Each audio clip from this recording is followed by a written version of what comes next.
Allô la base, je crois que nous sommes en vue de notre point d'arrivée. Allô la base? La base ne répond plus, le vaisseau tremble. Capitaine, je crois que la réserve de polynitrate de sodium a été touchée. Nous sommes foutus, on va tous mourir. Les amis, ce fut un plaisir de faire cette mission avec vous. Adieu. Bougre d'imbécile, tout va bien, c'est normal. On tremble parce qu'on atterrit. Et puis, le polynitrate de sodium, ça veut rien dire. Et c'est normal que la base ne réponde plus. Elle n'a pas été encore construite. On est arrivé en 2023. Attention à l'atterrissage.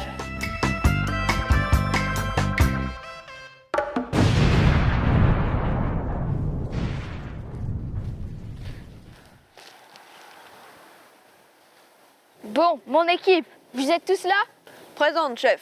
D'après ce que nous dit l'ordinateur de bord, nous sommes le 18 avril 2023. Éclaircie annoncée, température entre 6 et 10 degrés. Par contre, nos réserves de Dolixol et de Pranax sont au plus bas. Quoi? Ça veut dire qu'on n'a plus de nourriture? On a de quoi tenir un jour, pas plus. On va tous mourir. Tais-toi donc un peu. On a été choisis parce qu'on est les meilleurs. On va pas se laisser abattre. Bien dit. Mettons-nous tout de suite en quête du professeur Alaxomul. Pour cela, il nous faut un véhicule. X022 nous dit que notre monnaie n'a pas encore été inventée. On ne pourra rien acheter. Ne me dites pas qu'on n'aura pas d'aéropropulseur. Comment on va faire? Il ne nous reste plus qu'une solution, le vélo. Le vélo? Mais vous n'y pensez pas. C'est un véhicule de pauvres. On est là pour sauver le monde et on va prendre le vélo.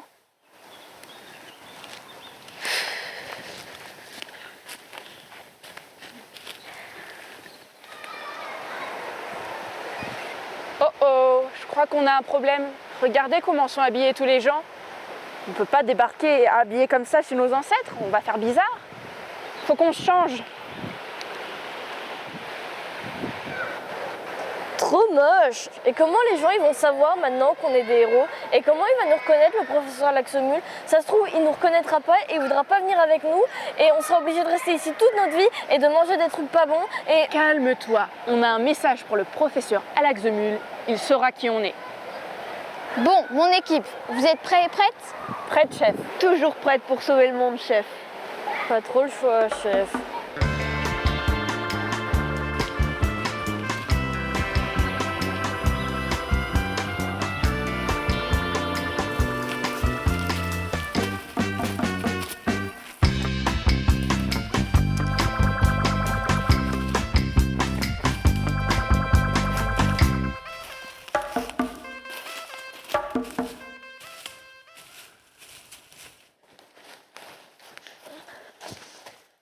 Attends, n'y va pas, regarde, elle a un vélo, c'est une pauvre. On n'a pas de nourriture, on n'a pas d'argent, il nous faut un véhicule, donc on y va. Eh madame! Bonjour madame, je vois que vous avez un véhicule, certes de pauvres. De pauvre. Ah non, je vous arrête tout de suite parce que ça me fait penser à mes élèves qui pensaient que j'étais pauvre parce que je venais au collège à vélo. Parce que c'est pas la réalité? Ben non, pas vraiment, non. Bon, j'ai tout à fait les moyens de m'acheter une voiture, mais c'est un choix. Je faisais du vélo parce que je me disais c'est complètement idiot de faire fonctionner une voiture qui pèse des centaines de kilos et d'utiliser du carburant pour rien. Et puis petit à petit, en fait, c'est devenu tellement un plaisir. Alors bon, c'est sûr que c'est pas tous les jours quand il pleut. Et puis on va où on veut, même là où les voitures peuvent pas aller, nous on peut y aller. D'accord, donc on peut choisir de faire du vélo. Ben oui, tout à fait, on peut choisir. Trêve de bavardage. Nous aurons besoin de ce genre de véhicule. Alors, où est-ce qu'on pourrait en trouver? Ah, alors là, il y a une association, pas loin d'ici, qui s'appelle Ballast, et qui justement recycle des vélos, répare des vélos, et ils peuvent vous en vendre pas cher du tout. D'accord, merci. Eh ben, bonne chance.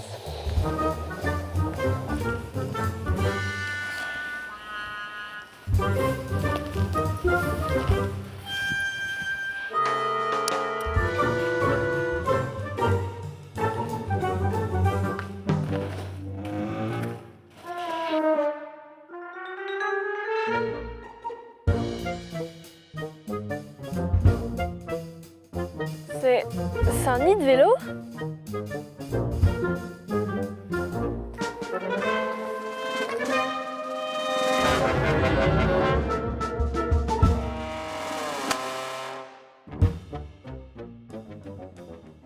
Bonjour monsieur.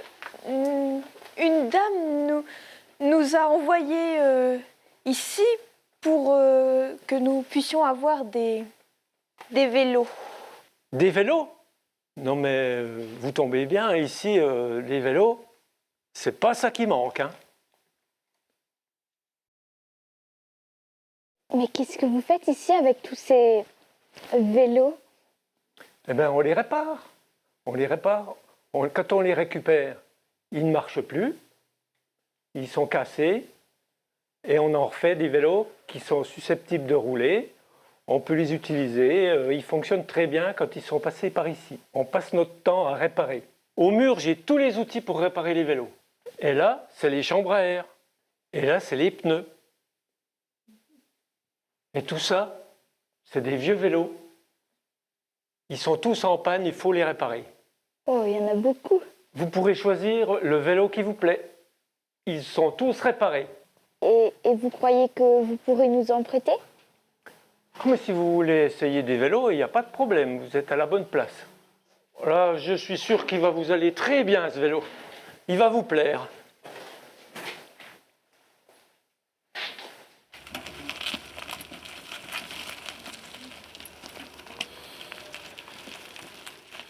Ils sont pas arrivés.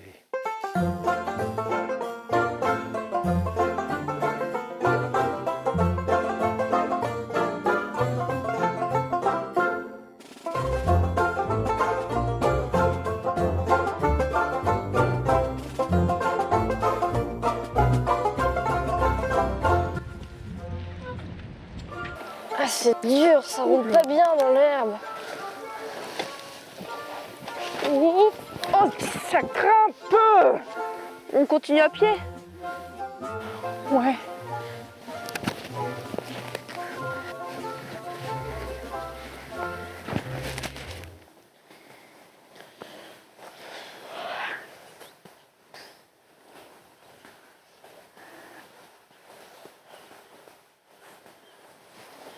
Regardez les amis, je crois que voilà le professeur. Ah, désolé de vous contredire, chef, mais ce n'est pas l'avis du X022. La personne que vous voyez au loin est Monsieur Pierrel. Au lieu de débroussailler son champ avec une machine, il utilise un outil manuel que l'on appelle une faux. Une faux. Une vraie faux? Allons voir ça.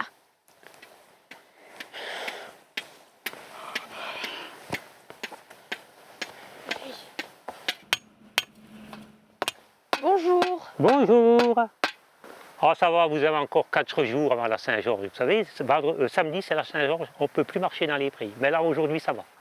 Laissez-moi lui parler. Est-ce que vous pouvez nous expliquer ce que vous faites? Voilà, oui, mais vous voyez, ma faux, pour qu'elle coupe l'herbe, il faut qu'elle soit très fine comme un rasoir. Alors là, je vais étirer l'acier, vous voyez. Donc, je le tape sur l'enclume, sur 2 mm. Et je tape, voilà. Là, j'en ai pour plus d'1 heure. Mais ça doit être fatigant. Qu'est-ce que ça vous apporte par rapport à une machine? Non, c'est pas fatigant, la faux, quand elle coupe bien. Et surtout, je n'ai pas besoin de carburant, je ne fais pas de bruit, je n'ai pas de projection, il n'y a pas de réglementation, et en plus, 0 CO2. Voilà, il y a aussi une autre façon d'économiser le carburant. Hein, vous allez voir Tiffany et Benoît. D'accord. Merci beaucoup, monsieur. Au revoir. Allez, on y va. Mais qu'est-ce qu'ils ont tous ces gens à ne pas vouloir se servir des machines? C'est bien pratique pourtant. C'est vrai, ça pose question, mais ils ont quand même l'air d'être heureux, non?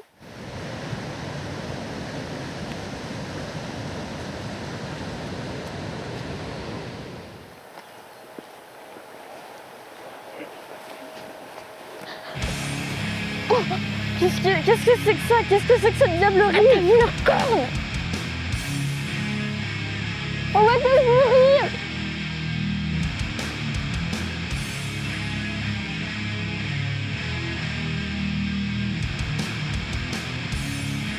Qu'est-ce que c'est ça? Vous inquiétez pas, elles vont rien vous faire, elles sont gentilles. Vous inquiétez pas.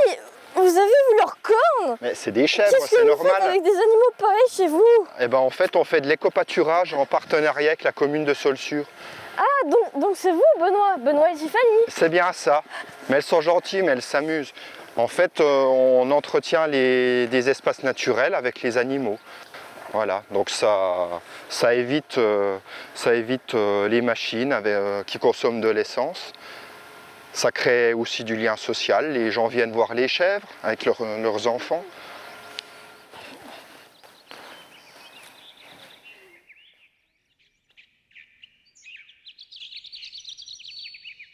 C'était qui ces gens-là?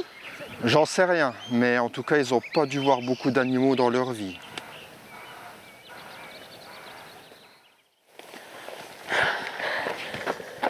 J'ai eu la peur de ma vie. J'espère que le professeur, il a pas un élevage de chèvres là. C'est quoi ça encore?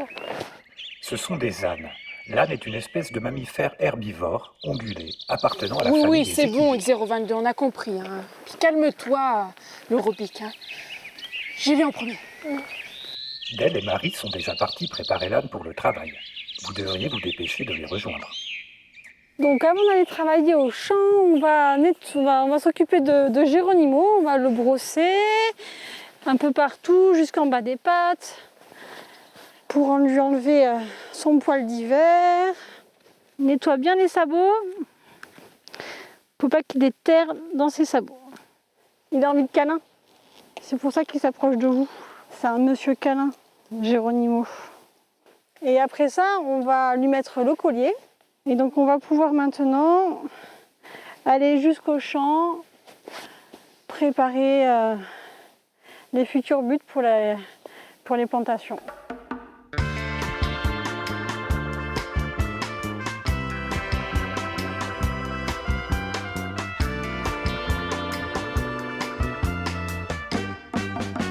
Et vous faites quoi avec ces ânes? Ben, on les utilise pour préparer les champs comme ça. On n'a pas de tracteur, alors on travaille avec un âne. On fait des petits allers-retours pour faire des buts, pour planter après les légumes dedans. Alors là, on va l'atteler à l'outil là. Comme ça, on va faire un petit passage. Allez, allez. Allez, allez, allez, allez. Encore 1 mètre. Allez, allez. Voilà, c'est bon. Oh là. Mais pourquoi vous avez des ânes et pas un tracteur? Vous êtes pauvre? Ouais, ben en fait, on a des ânes parce que ça a des avantages par rapport au tracteur. L'âne, il permet de faire autre chose aussi. Il peut partir en balade, il peut faire des choses comme ça.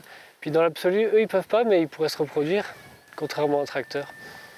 Voilà, par exemple. Mais il y a plein d'autres bonnes raisons. Mais aussi, un tracteur, il faudra avoir de quoi faucher l'herbe, il faudra avoir plein d'outils. On ne saurait pas où les stocker, il faudrait faire un bâtiment, etc. On n'aurait pas la place. Regardez, c'est Sarah Stasia là-bas, mais qu'est-ce qu'elle fait? Mais elle est à la phytoépuration. Chef, regardez! On a trouvé une réserve de blobs. On va pouvoir manger. Regardez! Plein de blobs. C'est merveilleux, hein, toute cette nourriture. Mais c'est juste une station d'épuration des eaux usées ici. C'est une phytoépuration. Les plantes, elles filtrent l'eau qui viennent des maisons et ça arrive là. En fait, la mare, c'est la dernière étape. Mais l'eau, quand elle arrive là-dedans, elle reçoit encore la lumière du soleil et les UV pour être nettoyée. Mais avant, elle est arrivée dans le 2e bassin qui est là, où là, c'est des roseaux les racines des roseaux et des bactéries qui éliminent ce qui reste comme charge dans l'eau en fait. Et puis encore avant, il y a le 1er bassin où là c'est des iris qui commencent à nettoyer l'eau aussi.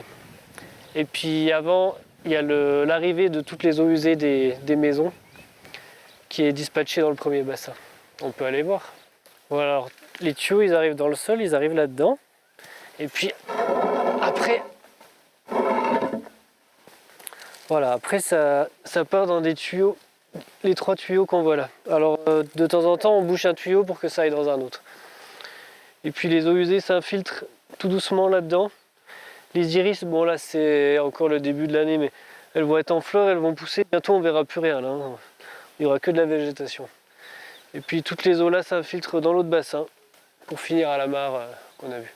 Bon bah j'en déduis que vous n'êtes pas le professeur à l'Axomule. Bah non, je crois pas. Bon, bah, au revoir. Au revoir, à bientôt alors. Encore un échec. Si vous désirez voir un autre exemple de gestion de l'eau, vous pouvez également vous rendre dans la ville de Cornimont. Coordonnées X49 862 439, Y 499 838. Bon, bah, allons-y, on n'a rien à perdre. Hein. J'avoue que je suis quand même très étonnée. Dans nos logiciels d'histoire, on apprend que nos ancêtres sont à l'origine de la quasi-destruction de la planète. Et là, on rencontre que des personnes qui veulent à tout prix économiser l'énergie. Et ne pas polluer. Moi, ce qui me sidère le plus, c'est qu'ils avaient tous l'air heureux. Et en plus, ils sont même pas pauvres. C'est par choix qu'ils vivent comme ça. C'est incroyable. Regardez, voilà l'homme que nous cherchons.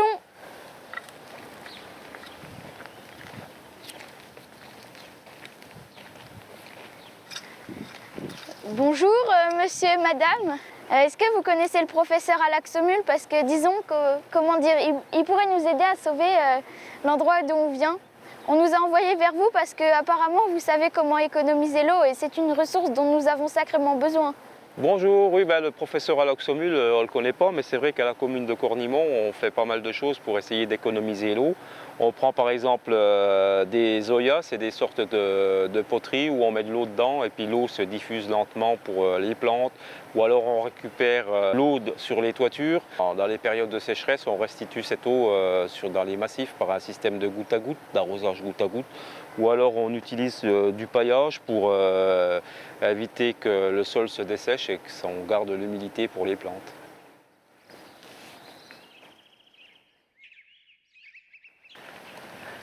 Mais dites-moi, c'est pas un peu paradoxal de parler de planter des fleurs et d'économiser de l'eau? Bah non, parce que l'eau, on va la stocker, quand il y en aura trop, on va la stocker dans une citerne et on va la redonner aux plantes quand elles en auront le plus besoin. Par ce tuyau, par exemple, vous voyez, là, tous les massifs, il y a un petit tuyau micro-perforé qui va donner l'eau aux plantes et puis ça va permettre à toutes ces plantes que vous voyez là de monter le long des fils d'acier et puis ça va baisser la température dans le bâtiment. Donc finalement, la plante elle est bénéfique aussi pour la santé des hommes. Voilà, ma foi, j'espère que j'ai répondu un petit peu à vos questions. Et puis bonne quête à chercher votre professeur. Merci. Au revoir.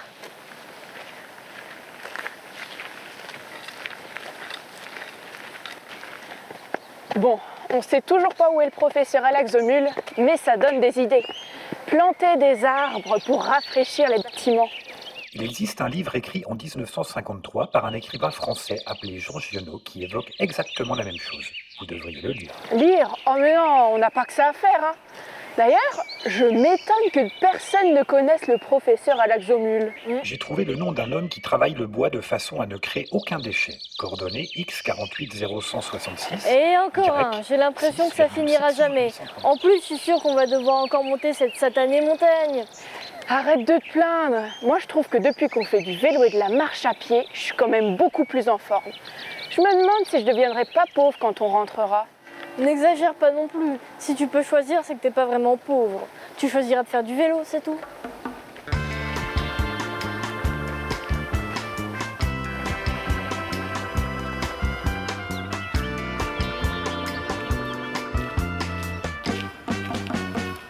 Regardez là-bas, c'est pas lui l'homme dont X022 nous a parlé?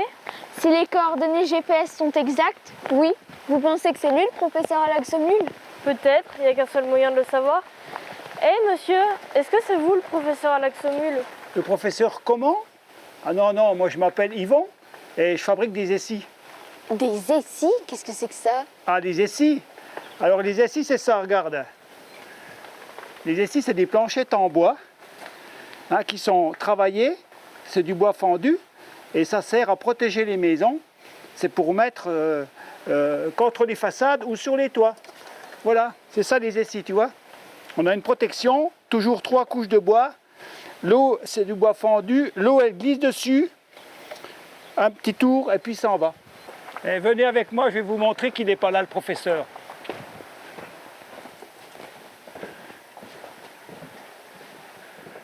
Et comment est-ce que vous les faites, vos essis?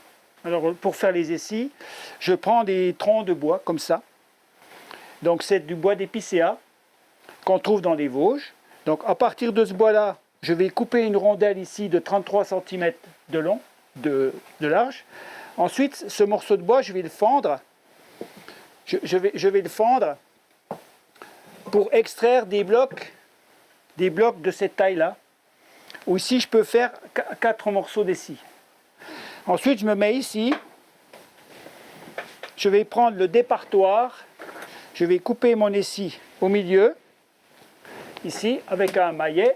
Je tape et mes essis vont se séparer.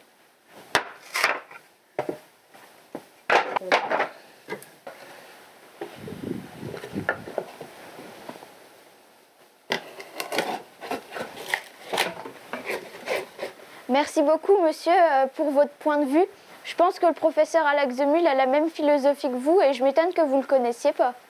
Je ne le connais pas, mais vous connaissant, je suis sûr que vous allez bientôt le trouver. Merci. Au revoir. Au revoir.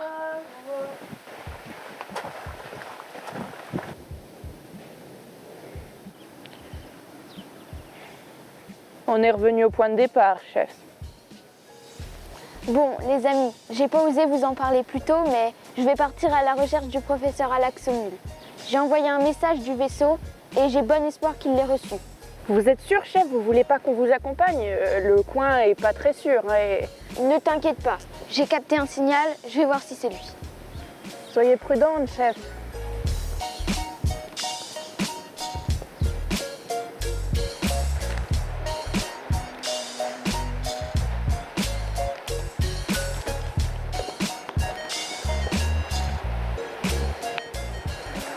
Ça va, Stasia, qu'est-ce que tu fais? Tu veux te rendre malade ou quoi?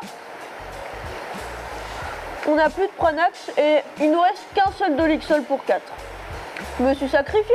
J'ai vu des gens qui en mangeaient là-bas. Mais ça se trouve, ça a traîné dans le sol. On sait pas comment c'est fabriqué. Bah, ça doit être pas bon. C'est pas mauvais, hein. Spécial, mais pas mauvais. Ben, puisqu'on en parle, j'ai trouvé ça tout à l'heure.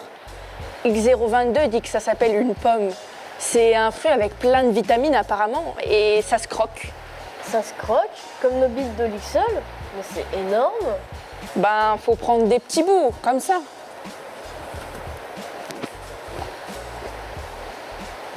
Mais ça va pas, vous êtes toutes folles. Et c'est quoi ce truc brun que tu manges?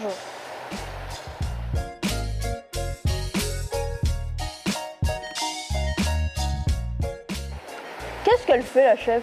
Non mais c'est bon, je pense que vous avez fini de manger là.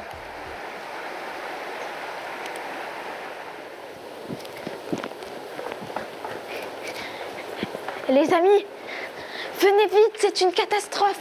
Vous avez trouvé le professeur, chef? Oui, mais venez vite. Quoi? Il est mort? Pire que ça, je vous dis. Pire que mort? Je voudrais bien voir ça.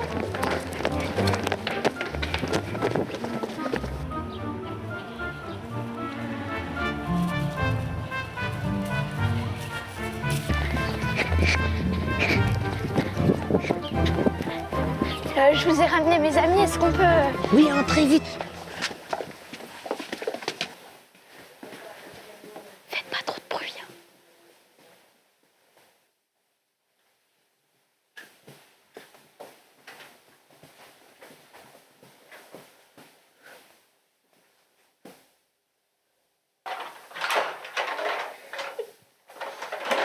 Pourquoi vous nous avez amenés ici, chef? Et c'est qui ce gamin? Bah, c'est lui. C'est le professeur Alaxomul. Le professeur? Mais qu'est-ce qui lui est arrivé? Bah, rien, mais il est juste petit. Je ne comprends plus. Ça veut dire qu'on a échoué dans notre mission? Quel déshonneur pour des héros tels que nous! Le monde est perdu! Les amis, au contraire, tout était prévu. Si personne ne connaît le professeur Alaxomul en 2023, c'est parce que ce n'est encore qu'un enfant. Nous sommes dans un paradoxe temporel, comme dans Terminator. Terminator, film de James Cameron de 1984. Oui, Le X022, héros c'est bon, on a incinéré. compris. Alors, il faut qu'on reste. Nous devons prendre soin de l'enfant et lui enseigner tout ce qu'on a appris cette semaine, ces derniers jours. Je suis sûre qu'il y a encore plein de personnes qui peuvent nous apprendre des choses. C'est vrai, et même si je continue de penser que le vélo ça fait mal aux fesses, on a découvert pas mal de moyens d'économiser de l'énergie sans pour autant retourner à l'âge de pierre. Et ainsi, grâce au professeur, enfin, au futur professeur, Et un peu à nous aussi, non?